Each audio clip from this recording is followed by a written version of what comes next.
Senator Omidvar, we'll put you down for the second round, Senator Ray. Thank you, Chair. I have two questions, both for Mr. Freedman. Does the experience of Colorado bear out the fears and concerns of Dr. Madras? My second question, I'll ask that if I have time. This is an almost impossible thing for me to answer in that I think what you're seeing today is that a lot of people have very emotional responses for what we're seeing. I will say on the top line measures of how Colorado is doing as a state, we are on the same trend lines that we've always been on. We have one of the most robust economies in the United States. It's one of the safer places to live. There are certain statistics we wish would go up and certain statistics we wish we would go down. Denver, U.S. News and World Report just named Denver the top city to live in the United States. That is all to say, this is one very small part of a picture of what your economy, what your public health and public safety look like. And while it may or may not be a good idea or a bad idea, it does not play out as much on the national top-line trends, the top-line trends of the health of your state and economy.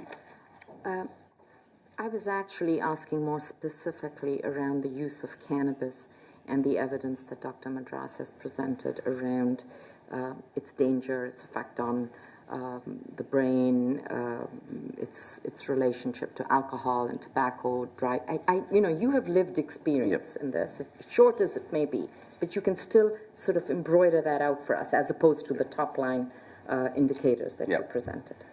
Senator, and this is hard for me to say because I always stay out of this part of the debate, but I would say it has not borne out in Colorado. That Colorado has, at this point, and I'm not saying this will continue down the road, there's certainly dynamics I'm concerned about, but Colorado has not seen negative health consequences.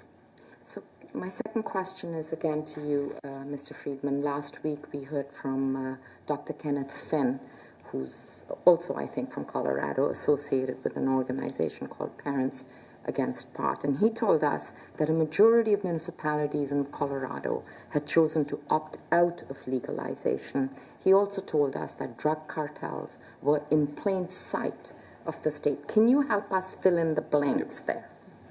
Well, first of all, it's that a majority of, and this is by geographic size, not by population, a majority haven't opted in to having licensees, and so being a place where you have a licensed structure, meaning you still have the same criminal rights in whatever jurisdiction you're in Colorado, but if you're a very rural, most of what he's talking about are large rural counties, you don't have to allow for the cultivation of marijuana nor the sale of marijuana. In fact, you have to positively create a licensing structure in order to have that, and that just hasn't happened. Most of the licensees exist along the highways and in more populous areas. The second question about cartel action is, I think we had a problem, and I think it still exists to some extent, but it's from our large home grows that I mentioned, that allowing for 99 plants to be grown at home was something that cartels took a look at and decided, hey, we want in on that game. And we did find multiple examples of cartels coming in and getting 6 of those medical cards and using that as one program in order to create out-of-state diversion.